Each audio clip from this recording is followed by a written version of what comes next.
দেখেন, আমরা যে সময়টা পার করছি, নানা কারণে সময়টা খুবই সংকটপূর্ণ একটা সময়। এই সংকটপূর্ণ সময় বলতে আমি রাজনৈতিক সংকট বুঝাইনি, রাজনৈতিক সংকট বোঝানো আমার উদ্দেশ্য না। সংকট বলতে আমি বুঝিয়েছি আমাদের ঈমানকে নষ্ট করার জন্য, আমাদের ঈমানকে ধ্বংস করার জন্য, আমাদের ঈমানকে হরণ করার জন্য সব দিক থেকে, চতুর্দিক থেকে সমানভাবে ষড়যন্ত্র চলছে। ঈমানকে একটা দেশবিরোধী চক্রান্ত তো আছে, দেশবিরোধী ষড়যন্ত্র তো আছে, মানচিত্র বিরোধী ষড়যন্ত্র তো আছে। এটা তো আমরা দেখতে পাচ্ছি যে আপনাদের ফেনী দখল করতে যাচ্ছে, চট্টগ্রাম নিয়ে যেতে যাচ্ছে, ভিডিও বানাচ্ছে যে বাংলাদেশের চিকন নেক হলো ফেনী। অর্থাৎ বাংলাদেশের ফেনী এমন একটা জেলা, মানে ভৌগোলিকভাবে ফেনী এতটাই গুরুত্বপূর্ণ যে ভারতের উড়িষ্যা যে রাজ্য আছে, এই রাজ্যকে ঢেকে রেখেছে হলো বাংলাদেশের ফেনী জেলা। আবার ফেনী হলো আমাদের চট্টগ্রাম, কক্সবাজার, পার্বত্য চট্টগ্রাম, বৃহত্তর চট্টগ্রামের সাথে বাংলাদেশের সংযোগ স্থল। এদিক থেকেও ভারত, এদিকেও ভারত। এজন্য ভৌগোলিকভাবে ফেনী বাংলাদেশের চিকেন নেক। অর্থাৎ ফেনী যদি কেউ দখল করে, বাংলাদেশের এই পাশ বাংলাদেশ থেকে এমনিতেই বিচ্ছিন্ন হয়ে যাবে। মানে চট্টগ্রাম, কক্সবাজার, খাগড়াছড়ি, বান্দরবন, পার্বত্য চট্টগ্রাম, ওই টেকনাফ, মানে একেবারে সেন্ট মার্টিন পর্যন্ত সব হাতছাড়া হয়ে যাবে। এজন্য আপনারা দেখবেন ভারতের মুৎখুর যেগুলো আছে সাংবাদিক, এগুলার মাথায় যে গেস্টি করছে, মানে ভারতের যে মুৎখুর কিছু সাংবাদিক আছে না, এগুলার মাথায় যে গেস্টি করছে, আমি বলছি এগুলা গরুর পেশাব খেলে এই গেস্টিক নামবে না। আমাদের আপনি যদি ভোলায় যান,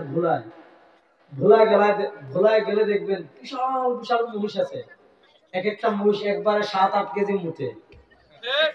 আমি বলে আসছি যে ওই যে বিশাল বিশাল মহিষ আছে না, যেটা 7-8-9 কেজি একসাথে মুঠে, ওই 7-8 কেজি পেশাব যদি এদেরকে না খাওয়াইছেন, ততদিন পর্যন্ত এদের মাথার গ্যাস্ট্রিক নামবে না। তারা মনে করেন ভারতে গরুর মুখ খেয়ে আর গোবর খেয়ে স্বপ্ন দেখতেছে, ভিডিও বানাচ্ছে যে তারা যদি ফেনীটা দখল করে, ফেনীকে নিয়ে যায়, বাংলাদেশের কি অর্ধেকের, মানে একটা গুরুত্বপূর্ণ চট্টগ্রাম বন্দর, কক্সবাজার, খাগড়াছড়ি, টেকনাফ, সেন্ট মার্টিন সব বাংলাদেশ থেকে কি বিচ্ছিন্ন হয়ে যাবে। তারা আজকে ভিডিও বানালো, দেখলাম যে ফেনী দখল করতে নাকি তাদের 5 মিনিট লাগবে। তো ফেনী এবার যে বন্যা হয়েছিল, বাংলাদেশের মানুষ যে ভাই ভাই একজনের বিপদে আরেকজনের পাশে দাঁড়ায়, এটার প্রমাণ এই ফেনীর বন্যা বাংলাদেশের মানুষ দেখিয়েছে। 2022 সালে আমাদের সিলেট বন্যা হয়েছিল, 2022 সালের বন্যা বাংলাদেশের মানুষ, সিলেট বাংলাদেশের এক কোনায়, সব দিকে ইন্ডিয়া সিলেটে, শুধু একদিক না 3 দিকে সিলেটের ইন্ডিয়া। তো এই তারাই বন্যা তৈরি করে, 22-এ সিলেট বন্যা তারাই তৈরি করেছে। ফেনীতে তাদের দাসী পালিয়ে গিয়েছে, এটা সহ্য করতে পারে না, পানি ছাড়ছে। তো ফেনীর পাশে যেমন আপনারা ভিতরে আসেন, ওখানে দাঁড়িয়ে রয়েছেন, ভিতরে আসেন, বাসায় যান, আল্লাহ ভিতরে আসার তৌফিক দান করুন। হারুন আমাদের একদম বাইরে দাঁড়িয়ে রয়েছেন, আসেন ভিতরে আসেন, কথা ভালো করে বুঝেন। যেটা বলতে চাচ্ছিলাম, 2022 সালে যেমন সিলেটের পাশে পুরো বাংলাদেশ দাঁড়িয়েছে, 2017 সালে যেমন মায়ানমারের মজলুম মুসলমানের পাশে সারা বাংলাদেশের মানুষ দাঁড়িয়েছে, 2023 এসে যেমন ফেনীর পাশে সারা বাংলাদেশের মানুষ দাঁড়িয়েছে। আপনি 5 মিনিটে ফেনী দখল করবেন, ফেনীতে ঢুকলে একজনও মাথা নিয়ে যেতে পারবেন না, ফেনীতে ঢুকলে একজনও জীবন নিয়ে যেতে পারবেন না ইনশাআল্লাহ। ফেনীর দিকে হাত বাড়াবেন, ফেনী থেকে বিজয় শুরু হবে, ফেনী থেকে উড়িষ্যা, উড়িষ্যা থেকে কলকাতা, কলকাতা থেকে বিহার, ইনশাআল্লাহ দিল্লি লাল কেল্লা পর্যন্ত মুসলমানদের হয়ে যাবে। আপনি তো সহজ মনে করেছেন, দেখেন কত বড় সাহস তাদের, ভিডিও বানাচ্ছে একদম মানচিত্র দেখিয়ে, মানচিত্র দেখিয়ে দেখাচ্ছে যে এই যে দেখেন ফেনী, মানে মনে করেন ফেনীর এদিকে তো সমুদ্র চট্টগ্রাম, আর এদিকে গেলে আপনি পুরাটা বাংলাদেশ, আর এদিকে আপনি দেখবেন কুমিল্লা চট্টগ্রামের এদিকে সীমান্ত দেখা যায়, দেখছেন নি?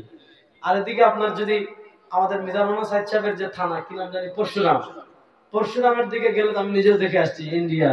তারপর গত বছর একবার এদিকে গেছি, ফেনীর এলাকাটার নাম আমি ভুলে গিয়েছি, তো ফুলগাজী, হ্যাঁ, একদম সীমান্তের সাথেই মাহফিল। রাতে আসার পথে কাকে আসতেছি, তো গাড়ির বাতি দেখে অনেক বিডিআর বের হয়ে গিয়েছে যে এই রাত্রে কেডায় আসে, মানে বিডিআর ক্যাম্পের পাশ দিয়ে আসতেছে বিজিবি, আগের বিডিআর, তারা বের হয়ে গাড়ি, মানে আমি সেদিকে 20-25 জন, যে এই রাত্রে কে, মানে মনে করছে ইন্ডিয়ার মালামাল নিয়ে কেউ যাচ্ছে।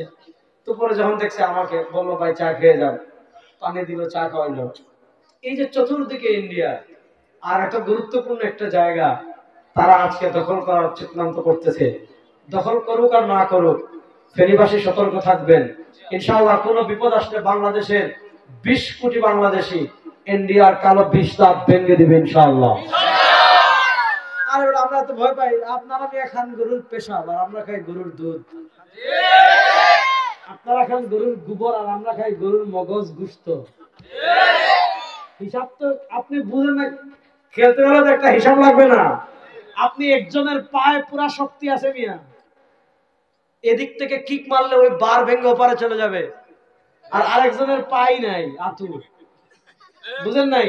সে মনে করেন মানে ওই যে স্ট্রাকচার দিয়ে হাঁটে, মানে এই যে হাতের যে ইয়ে আছে না, এটা দিয়ে হাঁটে। এখন যে পাই নাই ফুলাইয়া হাঁটে, পা ভাঙ্গা লুলা, সে খেলতে যাচ্ছে ব্রাজিলের সাথে, আর্জেন্টিনার লগে। তার মানে আপনি খান গরুর গোবর, আমরা খাই গরুর মগজ। আপনি খান গরুর পেশাব, আমরা খাই গরুর দুধ। আপনি যে গরুকে পূজা করেন সেই গরুর হাড্ডি খেয়ে আমরা চোরমার করে ফেলি। সুতরাং গরুর মুখ খেয়ে যারা গরুর গোশত খায় তাদের দেশের দিকে হাত তুললে সেই হাত আমরা ভেঙে দিব ইনশাআল্লাহ।